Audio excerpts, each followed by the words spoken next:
Hey guys, welcome back to the channel. Today we're going to be watching a video called German Things That Should Exist Everywhere. So I'm very excited. This looks very intriguing because I don't know what kind of things are they only exist in Germany and we don't have in other countries of the world. I'm thinking maybe like it's going to be both like objects or certain like things, amenities that maybe they have there. But maybe also like some policies, some laws, some costumes, maybe, I don't know. But again, it looks very, very intriguing because I don't really know much about like how like German customs, and obviously it's going to be like good things because it's like, it should exist everywhere. So it's like something we can learn from Germans and Germany as a country as a whole. So I'm very, very excited. So let's check it out and comment, like, subscribe, and start. Germany has had its share of geniuses, but should Germany be world famous for these genius things as well? Okay.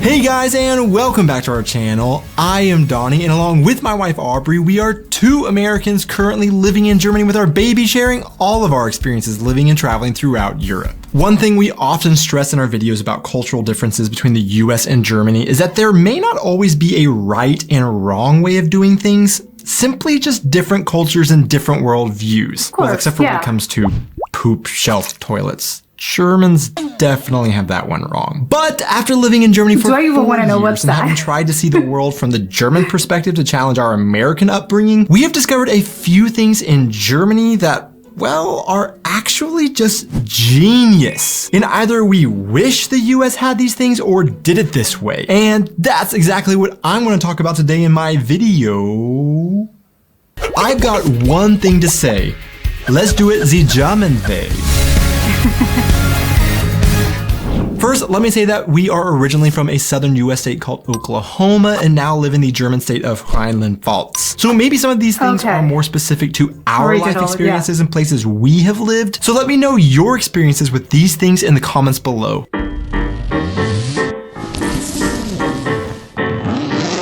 Whoa, stop. Who wrote this script? I didn't want to talk about zippers on clothing. Europe usually puts the zipper pulls on men's jackets on the wrong side anyways. Oh, I see what we did there, because I do actually want to talk about zippers, just not clothing zippers. I'm talking about Reißverschlussverfahren. Okay, imagine you're driving on the highway, you notice some signs for construction up ahead, and the left lane will soon be ending. What do you do? Well, in Germany, the answer is simple and genius.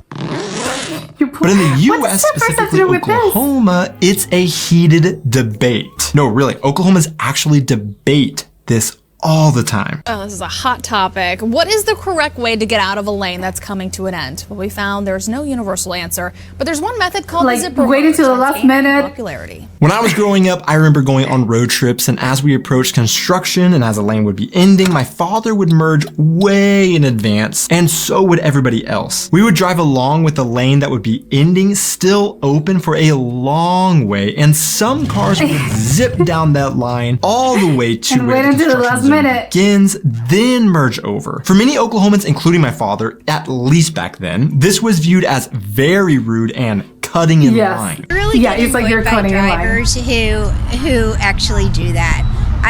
Because it's so rude. Therefore, it was super common for my father, along with a lot of other drivers, to drive in both lanes in order to block those line skippers, aka zipper mergers, from getting up to the front of the line. Now in Germany, German drivers would probably find it a little scary how much debate and confusion there is amongst American drivers as to how to merge at construction sites, because in Germany it is fairly clear that the zipper merge is the way to go. In fact, it is written in black and white in the Straßenverkehrsordnung in paragraph 7, section 4. Drivers exhaust the entirety of both lanes and then file in where the lane ends, just like a zipper. And the science doesn't lie. Studies show traffic moves 35 to 40% faster when drivers zipper merge. Zipper merging really is better and should be made much more common in the US. True, California maintains it's better to early merge. saying the zipper merge is a recipe for rear-enders. Okay, but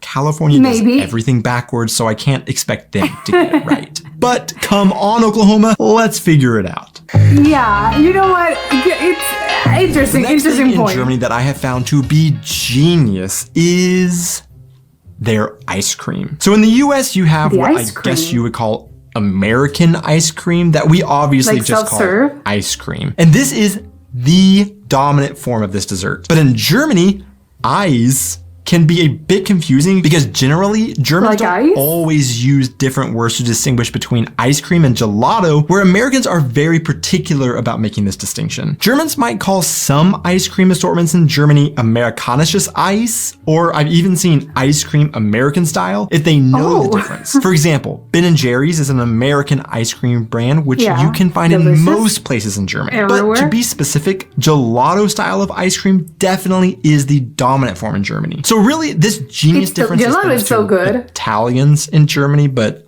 I experienced it in Germany, so that's why it's in this video. And no, gelato is not just the Italian translation for ice cream. They are scientifically different things. But what's the genius difference, you are asking? Well, in Germany, we usually just get the Edeka Gut und Günstig brand from the grocery store to eat at home. And the ice cream we always get in the US, Bluebell.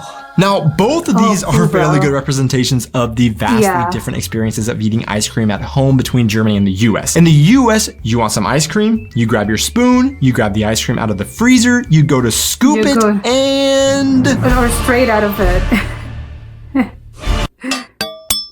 In Germany, you do the same process, but when you go to scoop... Oh, it's soft.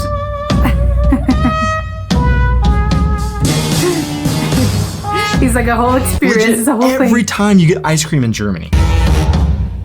Unlike in the US. Now, we learned this the hard way because no pun intended. We're so used to ice cream being so hard when you first take it out of the freezer. You typically would actually let it sit on the counter for a little while as you wait for it to soften before trying to scoop it. Or if you're impatient and don't have the forearm strength to manhandle out the scoops you want, you might even throw it in the microwave just for a couple of seconds to soften it a bit in order to serve it. So being used to doing this in the US, the first time we bought ice cream in Germany, we sat it out on the counter, and when we came back to serve it after letting it soften, we found just a pool of ice cream.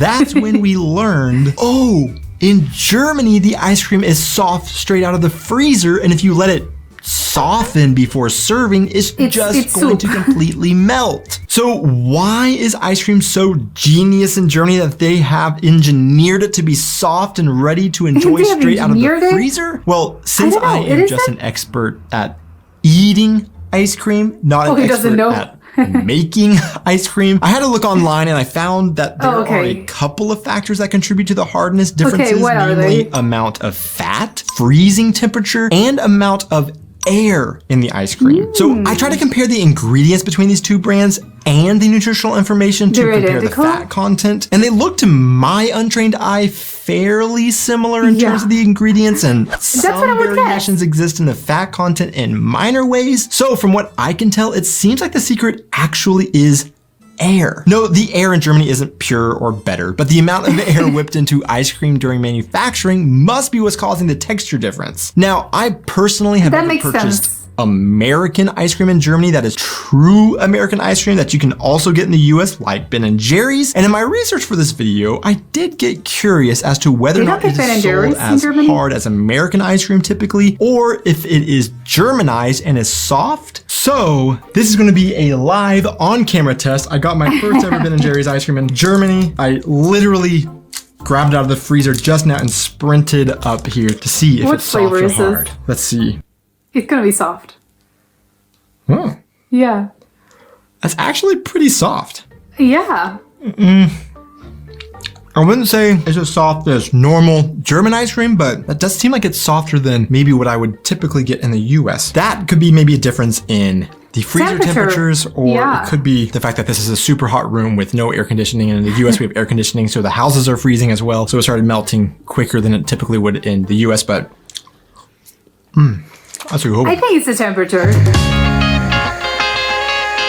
Real quick, I want to remind you guys that we now have Passport 2 merch, and I have links in the description of the video where you can go and check it out. If you're a fan of Passport 2 or just a fan of traveling and spreading peace and love like our logo looks like, then we have this stuff for you. I also want to take a moment to thank all of our patrons over on Patreon for their continued support through the years. I truly can never express my gratitude enough, and if any of you are interested in joining our Patreon, I also have links for that in the description. But if the rest of you guys wouldn't mind just hitting those like and subscribe buttons and leaving a comment on this video, that also goes an enormous way in supporting our channel, and I would really appreciate you doing that. Now, let's get back to the video. Germans are so much better in bed.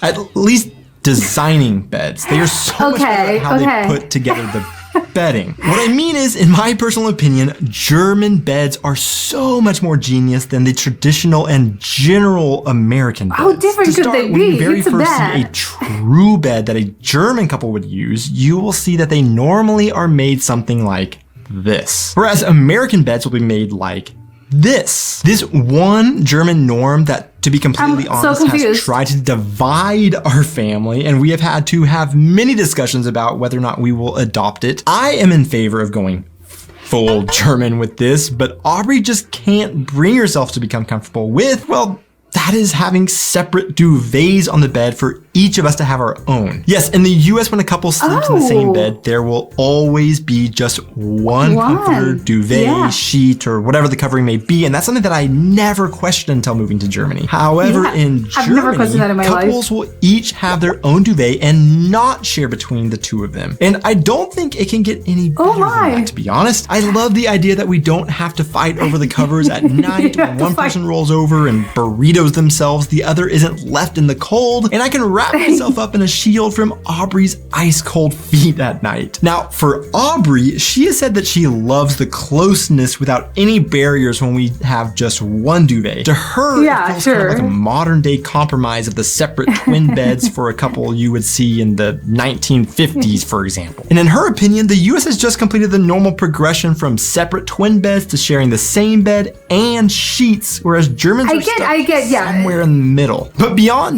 just the separate duvets, Germans also have separate mattresses, typically, which I also find genius, and which we also unfortunately still have not compromised on. In the US, the value of having two separate mattresses is not an idea that is lost on Americans, though. Just for some reason, we are stuck in the mindset that we must have one mattress, which it's actually funny to put it that way, because in Germany you actually can get stuck in between the two mattresses on a bed, which is a downside in this space between mattresses. What do you do? The thing's gonna move. It's gonna actually has a specific name called a Besucherritze, or visitor's gap. Don't ask me why. I'm sure someone will write the answer for this name in the comments below. But in the US, we do have mattresses that, for example, have remote controls that allow the partners sleeping in the bed to manually select their own side's firmness or softness so they can have two different sleeping experiences. Or there are specialty split head mattresses in which you can adjust the head height for each partner. And some of those also even have like the firmness adjustment for both sides as well. But is all of this over-engineered and overly expensive solutions to a simple problem? Maybe. Which is why Germans, in their efficient ways, said just put two separate mattresses on a bed, and if you don't like the gap, buy a gap filling piece, then we both can have the mattress we like. Genius. It's true, it's true. One of the most intimidating things about learning German, but what I find to be one of the most genius parts of the German language that I wish English had, is compound words. Okay, in English, we also have compound words like football, grandparent, fireman, and disestablishmentarianism. Only German allows for much longer and more complicated combinations like Bundesausbildungsförderungsgesetz, which actually is a relatively short word with only 33 letters compared to words like, well, this one, coming in at 63 letters. So you may look at this as a that's a nightmare. What is that? Say, well, why is that genius when it looks insanely complicated and cumbersome? Because it's very specific, I would guess. A smaller compound German word to understand why this is so genius. Faultier. What could this word mean? Well, faul would be translated as lazy and Tier as animal. What would be a lazy animal? A sloth. Okay, let's try something a little bit harder. Torschlusspanik. Well, we have Tor meaning gate, Schluss meaning closing, and Panik meaning,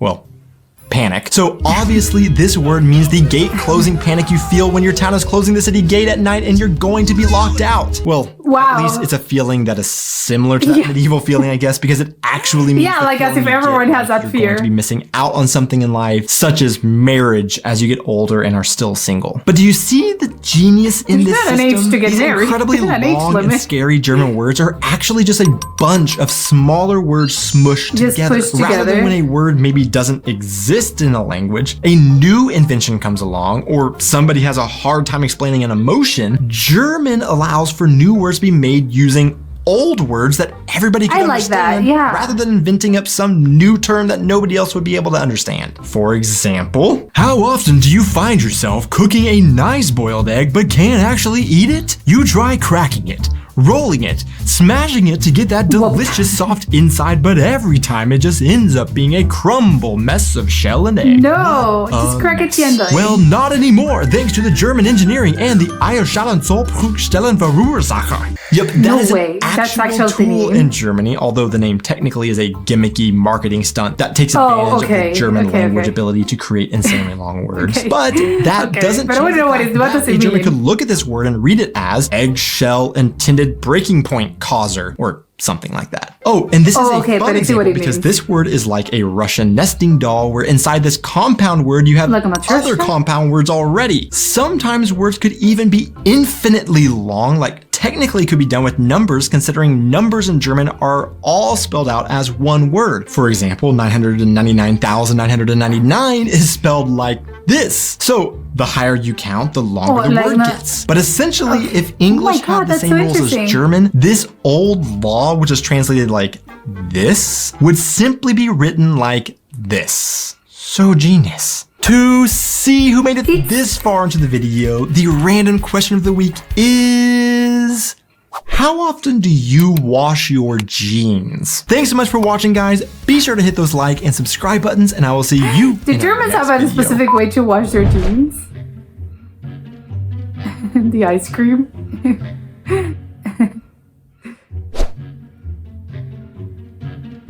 It's super melted, I have to say. It's basically, it's soupy. That ice cream is very melted.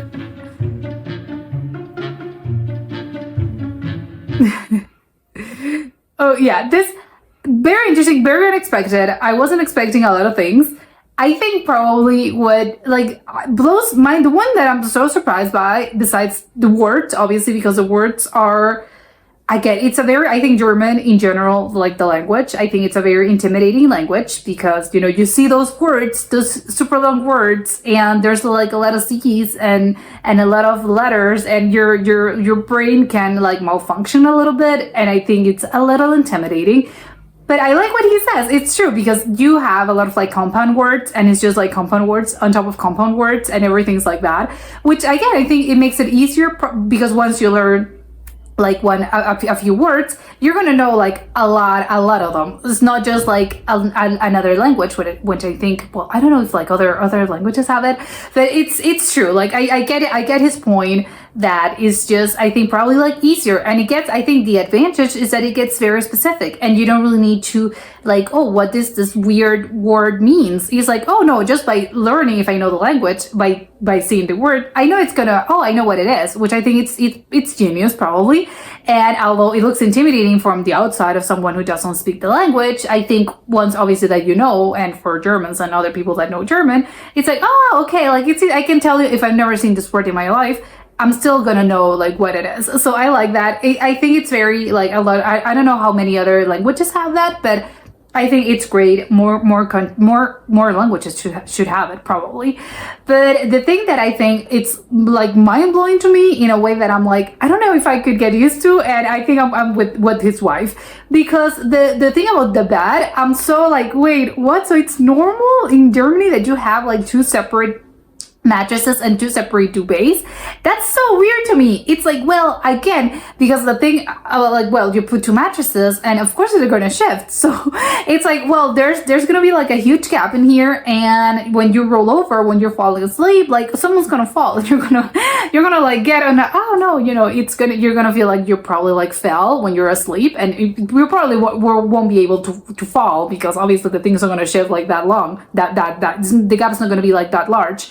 But it's like if you're sleeping and it's gonna be like the minor shift, it's gonna be like you feel like you're gonna have those dreams about like when you feel that like you're falling off the air, and it's probably that you just like fell into this like little gap between the 2 mattresses. I think again, he says, well, there's solutions. Like if you have like this mattress and the thing's shifting, you can get something that it makes it so to fill like this little gap so you don't get that. But it's kind of weird to me. I don't know, because how different can the 2 mattresses? Well, I guess if everyone has like their own special needs, everyone has their own way that they prefer to sleep, and obviously it's not, maybe your way of sleeping is not the same as your partner's. So it's like, no, this really like it ruins my life. I really do need like a soft mattress, for instance, and like my partner, like he needs like a hard mattress, and it's like, no, it's completely incompatible. Like we need to have 2 mattresses. It's like, well, how hard like could it be? Like how much of a difference could it be, and how much it ruins your life that you need actually like 2 mattresses? To me, it's like insane, and apparently it's normal over there. Even the duvet things, I think it's kind of weird, because I'm thinking, well, you're gonna get like 2 duvets that are basically the same, because otherwise your bed's not gonna match. So you need like, well, I need 2 duvets of the same color, of the same type, and you're gonna have like, you have yours, I have mine, you have your blanket, I have mine. It's maybe, I think it's a good compromise, probably, although it is kind of weird to me. I have to say it is weird. I'm not used to it. I'm like, no, we have to like suffer together. Well, it's like he said, I get the logic, it's very logical, I think, but it's like, no, I don't like it. Like she said, like the wife said, it's like, no, it's something about like closeness. And it's like, yeah, even if one of us is gonna be super cold at night because one of them, but again, it makes sense. I know it's the logical thing, and it's kind of like he said, it's kind of genius actually, because if one side of the couple is like a blanket hoarder, for instance, it's like, well, the solution is that each has its own blanket, its own duvet, and then you can just hoard away, and you can like he said, you can wrap yourself in it, you can be a little warm, and the other person maybe like, if it gets hot and one of them like is a hot sleeper, maybe it's like, no, I don't want the covers, and the other is like, no, actually, yeah, like I need to be like super cozy, and I need to have like a million blankets on top of me. So again, it's genius, it's very logical, although I don't know if I agree, but again, I get it. Like it's very logical. And the ice cream thing, I think again, he made the little experiment, but I was like, I could see like, no, I think it's about a temperature thing, because I think like ice cream, I think it's made probably the same or almost the same everywhere in the world. So I do think it was gonna be like a temperature thing, and I don't know why. I think maybe the US has a thing about like freezing their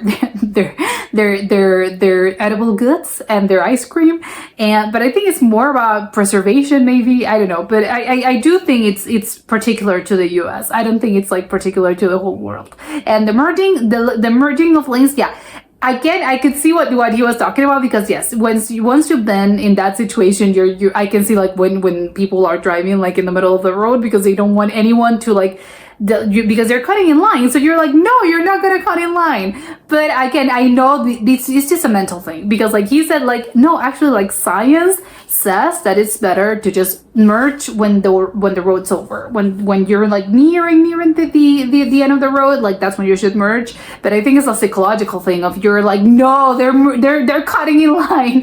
But I think it's something that I think probably more countries should adapt. It's like, make it a rule. Yes, you should merge just when the road's over. Like, no, I seriously, I need to merge right now. But yeah, this is incredibly interesting. A lot of things that I think probably a lot of other countries should adopt. So like you said, it's genius. Yes, a lot of German things are quite genius. But that was it for today, and I'll see you next time. Bye.